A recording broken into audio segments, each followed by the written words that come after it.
Alright babe, I've got the panel off and I've turned off the water supply. Slid the dryer over. And going in here, you will see that we have a little access area. A little dark in there, but there's the pipe, that stove pipe that carries the exhaust from the dryer up and out. And I removed that.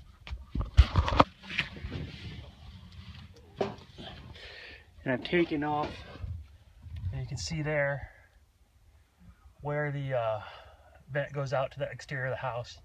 So I'm gonna get that all cleaned up, and then we'll have better exhaust out of the dryer, better flow. So thanks for watching. That's my update. Love you. Bye.